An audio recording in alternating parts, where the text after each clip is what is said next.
Microsoft Excel 2013-তে দেখো এইখানে প্রথমেই আমরা দেখেছি কলাম আর রো গুলো দেখেছি, কলাম আর রো গুলো দেখা হয়েছে।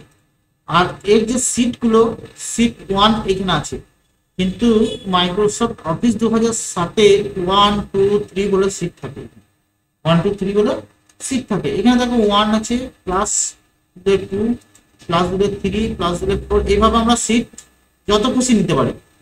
এই সিটগুলোর আবার নেম পরিবর্তন করতে পারবো। এখানে রাইট ক্লিক করে রিনেম করলে এখান থেকে আমরা নেমটাকে চেঞ্জ করে দিতে পারবো। আবার এখানে গেলাম, রাইট ক্লিক করে রিনেম করলে আমরা এখানে নামগুলো পরিবর্তন করে দিতে পারবো, যে কোনো আমরা নাম এখানে লিখতে পারবো, রিনেম।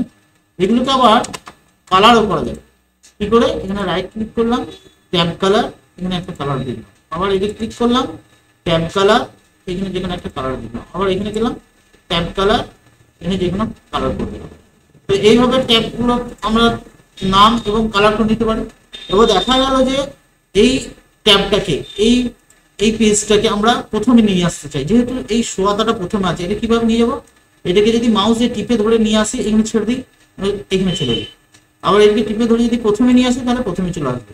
এইভাবে সিটটাকে আমরা প্রথমে, দ্বিতীয়, তৃতীয় যেখানে খুশি নিয়ে যেতে পারি। এটা গেল সিটের নেমকরণ এবং কালার, বোঝা গেল? তাহলে এরার, সোয়াতা, অবিরামপুর, এইভাবে আমরা সিটের নেম পরিবর্তন করতে পারবো এবং অনেক সিট এইভাবে নিতে পারবো। ডিফল্টে 2013-তে একটা সিট থাকে, আর 2007 অফিসে ডিফল্টে 3টে সিট দেয়। কটা সিট দেয়? 3টে সিট দেয়। আর এখানে কটা দিলে? একটা সিট। এরপর আমরা এইভাবে এটা বাড়িয়ে নিতে পারবো। এবার আমরা দেখবো যে এই এক্সেল সিটের যে কলাম এবং রো গুলো, ধরো এই যে এটা সিলেক্ট করলাম, এই ঘরটাকে আমি বড় করলাম। এরপরে বলা হলো এই ঘরটাকে বড় করতে। যদি আমরা এই ঘরটা এর সমান সমান করতে চাই, আন্দাজে আমরা করতে পারবো? আন্দাজে করতে পারবো? পারবো না। তাহলে আমাদেরকে যদি সব ঘরগুলো একই সাইজে করতে হয়, তাহলে কি করে করবো? প্রথমে আমরা মাউসটা নিয়ে চলে যাবো একদম এখানটাতে, যেখানে তীর চিহ্নটা নিচে দিয়ে থাকবে, তীর চিহ্নটা নিচে দিয়ে থাকবে। এরপর এটাকে সিলেক্ট করলাম, সিলেক্ট করার পর ছেড়ে দিলাম। ছেড়ে দেওয়ার পর যদি আমরা এই যে মাথাতে প্লাস চিহ্নটা আসছে, এই চিহ্নটা, এটা ধরে যদি হালকা করে টানি, সবগুলো ঘর একই মাপের। আর একটু যদি বড় করি, তাহলে সব ঘরগুলো আমার একই মাপের হলো। বা এইখানটা ধরে যদি ছোট করি, সব ঘরগুলো একই মাপের হলো, প্রত্যেকটি ঘর একই মাপের। আবার যদি এই দিকটা করি, এইটা ধরে টেনে দিই, একটা ঘর হচ্ছে। কিন্তু আমি যদি বলি এইগুলোকে সব একই মাপের করবো, কি করবো? তখন বাইরে ক্লিক করে নেবো। ক্লিক করার পর এই যে 1 আছে, 1-এ যে তীর চিহ্নটা আসছে, এই তীর চিহ্নটা মাউসটা টিপে ধরে নিচের দিকটা সিলেক্ট করবো। সিলেক্ট করার পর যদি আমরা এখানটা ক্লিক করে টেনে দিই, তাহলে সব ঘরগুলো একই সাইজের হয়ে গেল, একসাথে। আলাদা আলাদা করে আমাদেরকে সাইজ করতে হলো না। এটা একটা পদ্ধতি। আর যদি আমরা করতে চাই যে এটা একই সাইজে করবো, এটার উপর রাইট ক্লিক করবো মাউসে। রাইট ক্লিক করার পর এখানে রো হাইট বলে একটা অপশন আছে, এখানে ক্লিক করে আমরা যদি এখানে হাইটটা লিখে দিই, এখানে হাইট আমরা যদি 40 করি, 40 করার পর যদি ওকে করি, তাহলেই দেখা যাবে যে একই মাপের হবে। 40 করে ওকে করলে একই মাপের হবে। অর্থাৎ আমরা দুটো পদ্ধতিতে এখানে একই সাইজের সেলগুলো তৈরি করতে পারবো। আমরা জানি যে কলাম আর রোটাকে নিয়ে হয় একটা সেল। এই সেলগুলোর একই সাইজ করতে গেলে আমরা 2-3টে পদ্ধতি দেখতে পেলাম। একটা হচ্ছে সিলেক্ট করা, সিলেক্টটা করতে হবে, এখান থেকে যে এই মাথাটা সিলেক্ট করতে হবে। তারপরে যদি বাইরে ক্লিক করে দিই আর হবে না, কিন্তু যেহেতু এটা সিলেক্ট থাকতে হবে। আর সিলেক্টটা কখন করবো? যখন তীর চিহ্নটা নিচে দিকে থাকবে। এখান থেকে এটা সিলেক্ট করে নিলাম।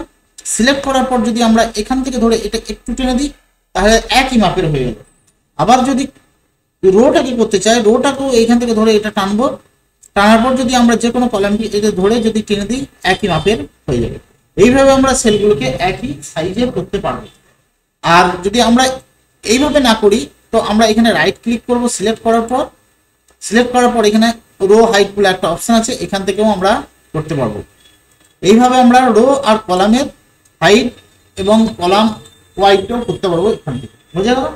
তাহলে আমরা সেলের সিট দেখলাম, আর সেলগুলো ছোট বড় করা কি করে সেটাও আমরা শিখলাম। এটা গেল সেলের কাজ। এরপরে সেলগুলোকে যদি আমরা একসাথে সিলেক্ট করতে চাই, গোটা সেলটাকে, আমি এইটা একটা সেল সিলেক্ট করছি, আমাকে দেখা গেলো গোটা পেজটাকে আমাকে সিলেক্ট করতে হবে। হয় আমাকে এখান থেকে দিয়ে মাউসটা ধরে টেনে এইভাবে সিলেক্ট করতে হবে, দেখা যাচ্ছে এই কটা সিলেক্ট হচ্ছে। কিন্তু আমার যত সেল আছে আমি সিলেক্ট করতে চাই, এইখানে একটা ছোট্ট অপশন আছে, এই অপশনটাতে আমরা ক্লিক করবো।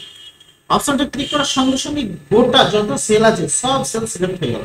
এরপরে যদি আমরা এখানে যে অল বর্ডার দিয়ে দিই, তো গোটা যত সেল আছে সব বর্ডার হয়ে যাবে। কিন্তু সমস্যাটা হচ্ছে এটা কি, যখন আমরা প্রিন্ট আউট দেবো প্রত্যেকটি পেজে প্রিন্ট আউট বেরোতে শুরু করে দেবে, যত সেল আছে যত সেল সব প্রিন্ট আউট বেরোবে। অর্থাৎ এই কাজটা যদি আমরা এইভাবে করি, এটা ভুল পদ্ধতি, আমরা গোটাটাই পেজে প্রিন্ট আউট পেয়ে যাবো, তখন এটা একটা সমস্যা দেখা দেবে প্রিন্ট করার সময়।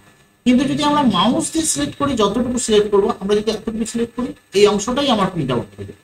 আবার দেখা গেল যে আমি এইখানটাতে সিলেক্ট করে অল বর্ডার করে দিচ্ছি, এখানটা এবার প্রিন্ট দিচ্ছি, এটা যদি একটা পেজে বেরিয়ে দ্বিতীয় পেজে এই প্রিন্টটা বেরিয়ে করবে। অর্থাৎ এই যে ঘরটা আমি করলাম, এটা প্রিন্ট করার ক্ষেত্রে অসুবিধাই ঘটে।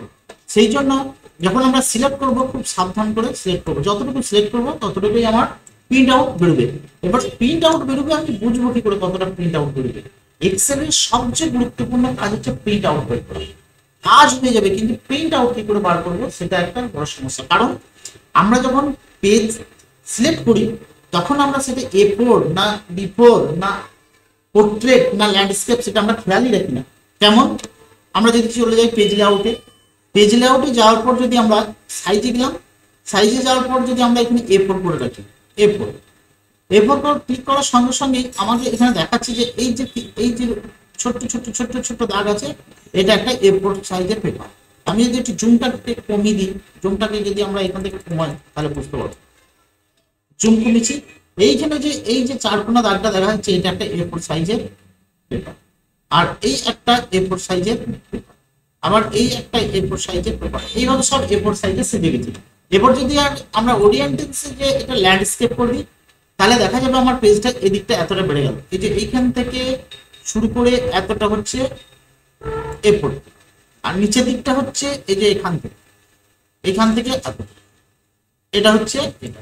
এই যে ঘরটা দেখতে পাচ্ছি, এটা হচ্ছে A4 সাইজের পেপারের নাই, A4 সাইজের পেপারের ল্যান্ডস্কেপ।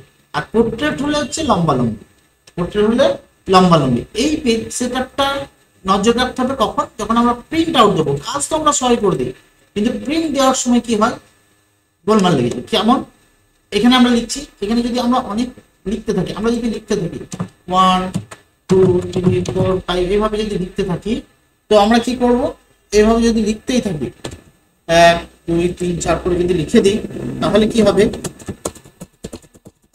এরপর যদি এটা আমরা প্রিন্ট আউট দিই, প্রিন্ট আউট দিলে দেখা যাবে যে এই 2 থেকে 4 পর্যন্ত এটা একটা কাগজে চলে আসবে, আর এইটা একটা কাগজে চলে আসবে।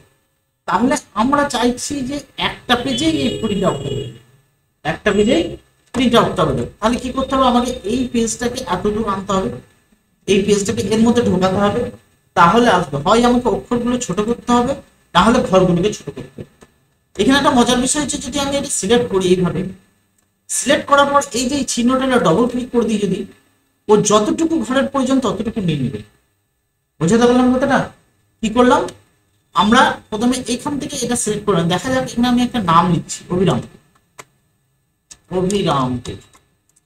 আর এখানে লিখলাম এরা, এটা লিখলাম জয়রামপুর, এখানে লিখলাম সুয়াতা, এখানে লিখলাম আর কি লিখবো, এখানে লিখলাম অভিরামপুর, এরপর দেখা গেল যে আমরা এটা লিখেছি, কিন্তু দেখা যাচ্ছে যে অভিরামপুরের লেখাটা একটু ঢুকে গেছে, এরালের অনেকটা জায়গা ফাঁকা আছে, জয়রামপুরের ঠিক আছে, সোয়াতার জায়গা অনেকটা ফাঁকা আছে, এইখানটা অভিরামপুর ঠিক আছে। এরপর যদি আমরা অটোমেটিক করতে চাই, এটা সিলেক্ট করে নেবো। সিলেক্ট করার পর যদি এই মাউসটা এখানে এসে ডবল ক্লিক করে দিই, তাহলে যে যতটুকু ঘরের দরকার সে ততটুকু ঘর নিয়ে যাবে। অভিরামপুরটা যতটুকু ঘরের প্রয়োজন ততটুকুই নিয়ে নিল, এরালের যতটুকু প্রয়োজন ততটুকুই নিয়ে নিল, যতটুকু লেন্থটা ততটুকুই ধরেছে, জয়রামপুর ততটা ধরেছে, সোয়াতা ততটা ধরেছে, অভিরামপুর ততটা ধরেছে। এইভাবে আমরা পেজটাকে সেট আপ করে নিতে পারি একটা পেজের মধ্যে প্রিন্ট আউট বার করার জন্য। আরেকটা পদ্ধতি আছে যে স্কেল বলে, এখানে অপশন আছে 100%। এটা যদি আমরা ছোট করে দিই 95 70 80 পর্যন্ত একটা স্ট্যান্ডার্ড সাইজ থাকে, 80 পর্যন্ত, 80 দিলে মোটামুটি লেখাটা দেখা যাবে। 80 যেই করলাম আমি, 70 যেই করলাম আমি, এইখানে পেজটা এত দূর আমি পেয়ে গেছি। দেখো এই 4 এই 4 এই 4 এগুলো এখানে ঢুকে গেছে একটা পেজের মধ্যে। এরপরে যদি আমরা এটা প্রিন্ট আউট দিই, প্রিন্ট দিলে কি হবে, একটা পেজের উপর প্রিন্ট আউটটা বেরোবে। এখানে একটা মজার জিনিস আছে যে আমরা যদি এটা প্রিন্ট আউট দিয়ে দিই, প্রিন্ট আউট দিলে কি হবে, প্রিন্ট আউট দিলে পেজের এক কোণে প্রিন্ট আউট বেরোবে। কেমন করে, এখানে যাই আমরা, যার পর যদি আমরা এখানে প্রিন্ট দিই,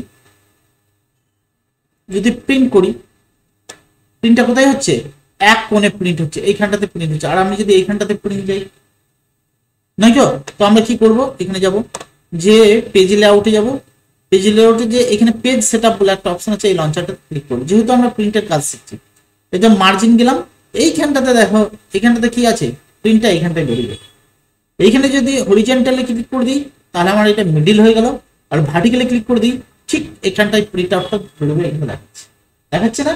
এরপর আমরা যদি ওকে করে দিই, ওকে করে দিয়ে যদি আমরা এবার প্রিন্ট প্রিভিউয়ে চলে যাই, প্রিন্টে যাই, প্রিন্টে গেলেই এখানটাতে ঠিক মিডিলটাতে আমি প্রিন্ট আউট বের করতে পারবো। এইগুলো হচ্ছে প্রিন্ট করার শর্ত। এক্সেলের প্রিন্ট করার শর্ত হচ্ছে দেখে নিতে হবে পেজটা সেটআপটা আমার অন্য জায়গায় কোনো ঘর সিলেক্ট হয়ে আছে কি না। যদি ঘর সিলেক্ট হয়ে থাকে এটা একটা পেজে বেরোবে, এখানে একটা পেজে, দুটো পেজে বেরিয়ে যাবে। আর কি, আর দেখে নিতে হবে যে এই যে মার্জিনটা দিয়েছি, এই মার্জিনটা আমার পুরো ডেটাটা এর মধ্যে আছে কিনা, তাই তো। আর কি, আর দেখবো যে আমরা যখন প্রিন্ট দেবো তখন প্রিন্টটা যেন পেজের মিডিলে হয়। যদি উপরে চাই উপরে দিতে পারি, উপরে দিতে যাওয়ার জন্য কি করতে হবে, পেজ লেআউটে যেতে হবে, পেজ লেআউটে যাই পেজ সেটআপে ক্লিক করতে হবে, পেজ সেটআপে ক্লিক করার পর মার্জিনে ক্লিক করতে হবে, হরিজন্টাল আর হচ্ছে ভার্টিক্যালটা চেঞ্জ করে দিলে আমার পেজটা কি উপরে প্রিন্ট হবে, মিডিলে আর হবে না। এরপর যদি আমরা ওকে করে দিই, এরপর যদি আমরা প্রিন্টে যাই, প্রিন্টে গেলে দেখা যাবে যে আমরা এখানে প্রিন্টটা উপরে দিতে পারছি। এটা হলো প্রিন্ট করার পদ্ধতি। কারণ এক্সেলের কাজ করে প্রিন্ট দেওয়াটা সবচেয়ে বড় সমস্যা। প্রত্যেকটি মানুষ এক্সেলের টুকটাক কাজ জানে, কিন্তু যখন প্রিন্ট আউট দেবে তখনই সমস্যাটা দেখা দেয় এইগুলোর। সেই জন্য পেজ সেটআপটা অবশ্যই, প্রিন্টের পেজ সেটআপটা ভালো করে শিখতে হবে। এইখান থেকে আমরা পেজ সেটআপ করতে পারবো পোর্ট্রেট, ল্যান্ডস্কেপ। পোর্ট্রেট লম্বালম্বি, ল্যান্ডস্কেপ হচ্ছে আড়াআড়ি। মার্জিনটা দেখালাম, মার্জিনটা কিন্তু হরিজন্টাল ভার্টিক্যাল করলে মিডিলে চলে আসবে। আর আমরা এই যে সিলেক্ট করে সেলগুলোকে একটা সেলের মধ্যে একটু ডবল ক্লিক করে দিলেই নিজের নিজের জায়গা যতটুকু প্রয়োজন ততটুকু নিয়ে যাবে। এটা হচ্ছে এক্সেলের পেজ সেটআপের একদম নিখুঁত কাজ। আর প্রিন্ট করার এটাই একটা পদ্ধতি। যদি ভিডিওটা ভালো লাগে অবশ্যই লাইক করবেন, কমেন্ট করবেন, শেয়ার করবেন। চ্যানেলে নতুন হলে চ্যানেলটি সাবস্ক্রাইব করবেন। ভিডিওটা দেখার জন্য আপনাকে অনেক অনেক ধন্যবাদ।